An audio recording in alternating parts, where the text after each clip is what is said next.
부계지구 주거환경 개선 사업에 참여했던 LH가 기반시설 정상금을 추가로 지급하라며 부평구를 상대로 250억 원 규모의 민사소송을 진행 중입니다. 어찌된 일인지 살펴보겠습니다.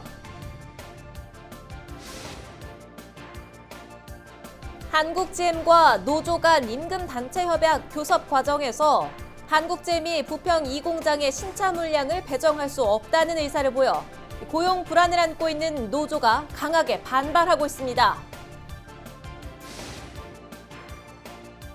부천시가 최근 부천 영상문화산업단지 개발안과 관련해 실시한 시민 여론조사에서 찬성 쪽 의견이 많았다는 결과를 공개했는데요. 사업 추진 여부를 놓고 지역사회가 또다시 갈등 양상을 보이고 있습니다.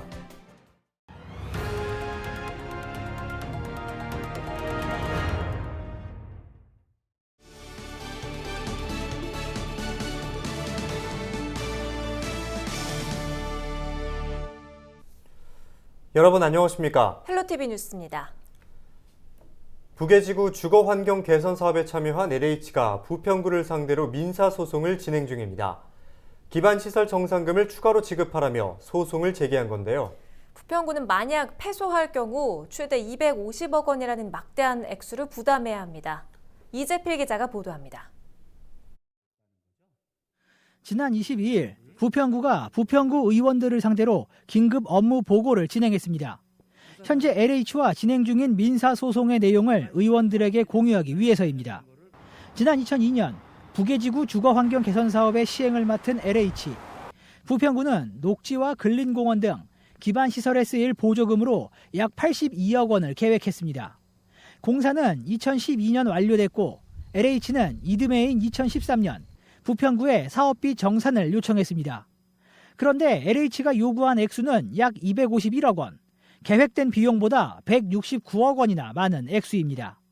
부평구는 LH가 임의대로 사업 범위를 초과했다며 지급을 거부했고 LH는 부평구의 사업 변경 승인 후 사업을 추진했다고 대응했습니다. 결국 LH는 지난 2017년 미지급한 정산금을 달라며 부평구를 상대로 169억 원 규모의 민사소송을 제기했습니다.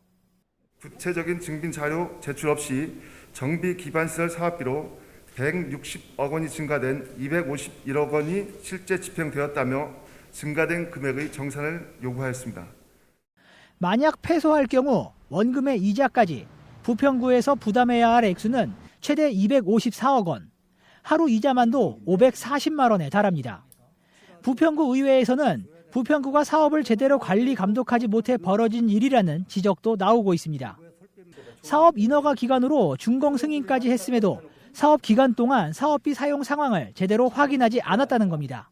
정상금 내역조차 받아보지 못하고 있다가 준공 처리 후에 정산 내역을 요구를 하고 이것은 관리 감독 권한을 갖고 있는 부평구에서 정말 책임 있는 행정을 다 하지 못한 겁니다.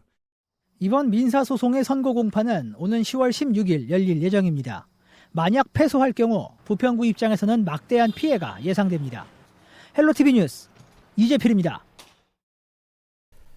한국GM은 지난 7월부터 노조와 임금단체 협약 교섭을 진행해오고 있는데요. 최근 교섭 과정에서 한국GM이 부평 2공장에 신차 물량을 배정할 수 없다는 의사를 밝히자 노조가 반발하고 있습니다. 신차 물량을 배정하지 않을 경우 부평 2공장에서 대규모 구조조정이 이루어질 수 있다는 건데요. 취재 기자와 자세한 이야기 나눠보겠습니다. 김진재 기자, 노조가 이야기하는 것처럼 대규모 구조조정이 이루어질 수 있다. 이게 진짜인지 이렇게 이야기하는 근거가 뭡니까? 일단 앞서 말씀해 주신 것처럼 한국GM과 노조가 지금 교섭을 이어오고 있는 상황이거든요. 그런데 노조가 한국GM에 요구한 내용 중에 부평 2공장의 미래 발전 방안을 제시하라 이런 내용이 있습니다. 향후 10년 동안 이 부평 2공장에 대한 생산 물량 등 운영 계획을 제출하라는 건데요. 현재 부평 2공장에서는 이 말리부와 소형 SUV 차량인 트랙스를 생산하고 있습니다. 그런데 두 개 차종이 출시된 지가 좀 오래됐고 최근에 판매량이 떨어지다 보니까 이 노조들은 노조는 이 차량들이 단종될 경우 신차 물량 배정이 없으면 이 부평 2공장이 폐쇄되거나 아니면 대규모 구조 조정이 이루어질 수 있다 이렇게 우려를 하고 있는 건데요. 트랙스의 경우에는 지난 2013년 3월에 출시가 됐고 말리부는 해외에서 계속 생산이 되다가 지난 2011년 10월부터 국내에 출시된 이후 부평 2공장에서 생산이 되고 있는 그런 상황입니다. 그런데 한국GM이 지난 21일이었죠. 이런 노조의 요구에 대해서 현실적으로 좀 이런 요구를 들어주기 어렵다. 신차 물량 배정할 수 없다. 이렇게 입장을 밝혔습니다. 네, 그러니까 현재 생산하고 있는 차량들이 단종되더라도 공장 운영이 원활하게 진행될 수 있도록 신차 생산 물량을 할당해줘야 한다. 이런 네, 게 그렇죠. 노조의 입장이잖아요. 네, 그렇다면 한국GM의 입장은 좀 어떻습니까? 한국GM은 이 교섭에서 이런 요구는 현실적으로 받아들이기가 어렵다 이렇게 입장을 밝혔습니다. 네. 향후 10년 동안 시장 상황이 어떻게 변할지 모르는 이런 상황에서 아직 출시되지도 않은 신차를 어떻게 배정을 하느냐 이런 입장이고요. 또 현재 부평 2공장에서 생산 중인 말리부 같은 경우에는 아직 단종 계획이 없고 또 트랙스 같은 경우에도 연장 생산 계획을 확정한 만큼 앞으로 3, 4년 동안에는 부평 2공장의 생산 물량이 확보돼 있다 이렇게 이야기하고 있습니다. 또 노조가 우려하는 인위적인 구조조정은 절대 없을 거라고 이야기했고요. 시장 상황에 따라 인력 재배치 등을 통해서 이 고용을 유지할 계획이라고 밝혔습니다. 그리고 GM 본사가 각 생산 공장의 물량을 배정하는 방식이거든요. 해외에 있는 본사가. 예. 그럼 이제 해외 여러 공장들과 부평 2공장이 경쟁을 통해서 물량을 배정받아야 하는 상황인데 이런 부분에 대해서도 향후 부평 2공장에 대한 경쟁력을 좀 높여나갈 계획이라고 밝혔습니다. 이야기를 들어보니까 노조가 우려하는 부분 그리고 사측 한국GM의 입장 모두 이해가 가는데요. 지금 입장차가 큰 만큼 앞으로의 교섭도 좀 쉽지 않아 보입니다. 네. 여기까지 듣죠. 김진재 기자였습니다.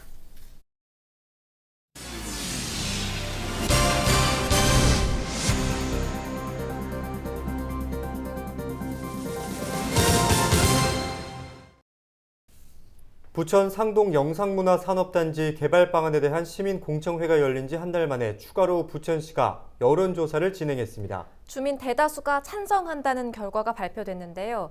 이제 남은 과제는 반대 의견까지 고민해서 이 사업을 추진해 나가야 한다는 겁니다. 여론조사 결과와 내용들을 함께 짚어봅니다. 이정아 기자와 함께합니다. 안녕하십니까? 네. 네, 부천 영상문화산업단지 복합개발 사업과 관련돼 시민들을 대상으로 한 설문조사가 지난 1일부터 사흘 동안 이어졌습니다. 집계를 거친 결과가 지난주에 발표가 됐는데요. 설문조사 결과 먼저 짚어볼까요? 네, 공청회에 이어서 여론조사까지 진행이 됐습니다. 부천 상동과 중동 지역 일대 주민들을 중심으로 지난 공청회에 발걸음했던 시민들도 조사 대상에 포함이 됐는데요. 바로 결과 먼저 한번 보시겠습니다. 조사 대상은 7,888명이었습니다. 이 가운데 답변자는 1,033명이었다는 것을 먼저 알려드립니다. 찬성은 828명, 전체 80.15%, 반대는 205명, 전체 19.9%에 달합니다. 이번 설문조사 여론조사 전문기관에 의뢰해서 진행이 됐고요. 신뢰도 95%, 표본 오차 플러스 마이너스 3.25%포인트입니다. 이번 설문조사는 지난 1일부터 3일까지 이 사흘 동안 부천시 홈페이지 설문조사 시스템을 이용해서 모바일로 진행이 됐습니다.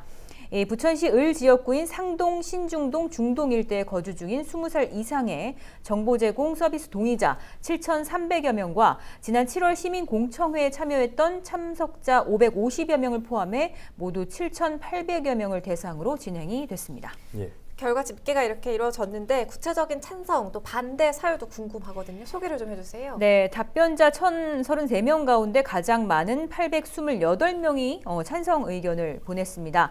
찬성 의견 가운데 33.6%입니다. 516명이 답하면서 1위를 차지했는데요. 이 단지 개발에 따라서 부천의 가치가 올라가는 동시에 지역 부동산 가격에 유리하게 작용할 것이라는 게 가장 큰 이유였습니다. 네. 그리고 두 번째는 29.6%에 해당하는 456명이 답했습니다. 영상 문화 콘텐츠 기업을 유치하면서 양질의 청년 일자리가 따라올 것이라는 거고요. 다음으로는 주거시설 입주와 관광객 유입에 따른 부천 상동 상권이 활성화할 것이라는 긍정적인 의견. 또 끝으로 토지 매각 대금을 확보해서 이 원도심 지역에 부족한 도시 기반 시설을 확충할 수 있기 때문에 찬성한다는 의견들이 나왔습니다. 다음으로는 반대 의견을 보겠습니다. 전체 반대 응답자 205명 가운데 절반 이상을 차지했습니다. 네. 142명이 응답을 했습니다. 이 5,300세대에 이르는 대규모 주거시설 계획 때문에 주변 교통 문제가 발생한다는 겁니다. 이 상동, 중동 일대는 안 그래도 이제 고질적으로 교통 혼잡이 이어지고 있는데요. 맞아요. 이 상동 영상단지가 개발이 되면 이 같은 문제가 더 심화될 것이라는 우려가 있습니다. 그 다음으로는 23.4% 82명에 해당하는 사람들이 이 영상문화 콘텐츠 기업이 들어온다고 하는데 이 성공이 사실상 불확실하다 이런 의견을 주었고요.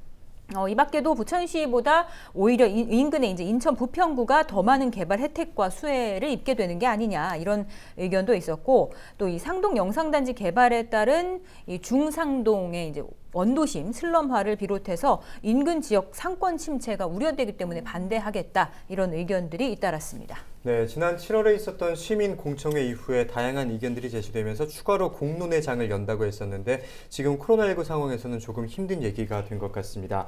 여론조사에 대한 효력이랄까요? 이게 어느 정도 유의미한 결과일까요? 네, 지난 공청회 이후에 이제 시민들과 함께 추가로 논의하는 자리를 마련하기로 했었잖아요. 그런데 네. 이제 코로나19 재확산 여파로 사실상 많은 사람들이 같이 모이는 자리를 다시 만들기는 어렵다는 이유에서 이번 설문조사가 진행이 된 겁니다. 이런 상황 속에서 이제 여론조사에 대한 효력이랄까요? 이제 한 차례 공청회와 더불어서 앞으로 이 결과를 바탕으로 해서 앞으로 개발 계획안을 좀 수립을 하는 데 있어서 얼마나 효과적으로 이 찬반의 의견을 모을 수 있느냐가 관건인데 예. 어느 정도 이제 유의미한 결과로 판단할 수 있을지 그리고 부천시와 정치권에서는 이 결과들을 어떻게 좀 수용을 하고 반영을 할지가 궁금한 상황입니다. 또 현재 추가적으로 부천시 의회에서는 부천 상동 영상문화단지 개발에 조속한 처리를 원한다는 이 청원이 접수된 상황입니다. 그렇기 때문에 이제 부천시 의회에서도 이번 여론조사 내용을 가지고 의견이 상당히 엇갈리고 있는데요. 다음 달 추석 연휴가 지난 직후에 이 영상단지 개발안과 관련해서 원포인트 의회를 여는 방안까지 제시되고 있는 상황입니다. 이번 여론조사와 관련된 부천시 의회 의원들의 엇갈리는 입장 정리했습니다. 여론조사에서 찬성 80%, 반대 20%는 저희 입장에서는 큰 의미가 없다고 봅니다. 왜냐하면 이 문제는 내용의 본질적인 것을 물어보는 여론조사가 아니었고 내용의 본질을 가지고 우리가 얘기하지 못하고 자꾸 정치적인 테두리에서 이야기를 한다는 게 너무 아쉽고요. 그런 부분에서 여론조사에 대한 신뢰도도 그런 점에서 좀 미흡하지 않나 그렇게 생각됩니다. 이제 시는 이제 영상문화산업단지를 이제 개발을 하려고 약간 이제 좀 이제 그 시민들이 원하는 부분들을 좀 조정해서 그렇게 현재 추진하고 있는 거죠. 가부를 결정할 정도의 이제 그런 무게가 있는 거지 그냥 요식행위 하는 건 아니죠. 10월에 원포인트 의회를 열려고 준비하고 있는 걸로. 네, 앞서 2번씩이나 부결됐던 터라 이제 앞으로가 어떻게 될지 궁금한 상황인데요. 네. 이번 설문조사로 인해서 그동안 답보 상태였던 사업들이 탄력을 받아서 빠르게 진행될지도 모른다는 그런 상황입니다. 그렇다면 앞으로 남은 절차에 대해서도 한번 짚어주실까요? 네, 시는 먼저 앞서 연달아 부결됐던 이 사업 예정지의 매각 동의안을 다시금 시의회에 제출할 계획입니다. 예. 또 아직까지 방향이 구체적으로 잡히지는 않았지만 또 부천시는 이번 설문조사 결과를 종합해서 20%에 달하는 반대 의견까지 듣기 위해서 이 시민단체와 협의체를 만들어 지속적인 대화 창구를 열겠다는 계획을 내놨습니다. 점차 시민들의 의견을 모으고 좁혀가는 과정인데요. 특히 이번 설문조사를 계기로 30 국회의원을 비롯해 지역 정치권에서도 어떻게 이제 구상안을 가져갈지가 주목되는 상황인데 어쨌든 지난해부터 시의회에서 이제 시민 공감대가 부족하다는 이유로 두 차례나 이제 부결되면서 답보 상태에 놓이지 않았습니까? 공청회에 이어서 설문조사까지 이어가고 있는데 이 부천 지역 최대 현안인 이 부천 영상산단의 개발이 추진 동력을 달 수 있을지 계속해서 좀 취재 이어나가도록 하겠습니다. 네, 알겠습니다. 상동 영상산업단지 개발안과 관련해서 앞으로 추진되는 상황과 또 절차들을 빠짐없이 보도록 하겠습니다. 오늘은 이정화 기자와 함께했습니다. 오늘 말씀 고맙습니다. 네, 계속해서 다음 뉴스입니다. 인천 계양구의 성평등 수준이 인천시 10개 군구 중 최하위로 나타났습니다. 인천 여성의 전화는 인천시의 지원을 받아 성평등한 사회 참여, 여성의 인권과 복지 등 4개 영역에서 16개 성평등 지표를 만들어 인천시 10개 군구를 분석했는데요. 지표를 통해 지난 2016년부터 2019년까지의 관련 통계를 분석한 결과 계양구의 성평등 종합지수가 59.7점으로 인천 10개 군구 중 가장 낮게 나타났습니다. 부평구는 76점으로 10개 군구 중 가장 높은 점수를 기록했습니다. 계양구가 이달 중 계산 여자중학교 부근 통학로 확장 공사를 시작합니다. 사업 구간인 장제로 767번 길은 도로의 가로등과 노상 시설물 등으로 인해 학생들이 통학하는 데 불편을 겪는 곳인데요. 계양구는 이번 공사를 11월까지 완료할 계획입니다. 공사가 끝나면 해당 도로는 일방 통행으로 운영됩니다.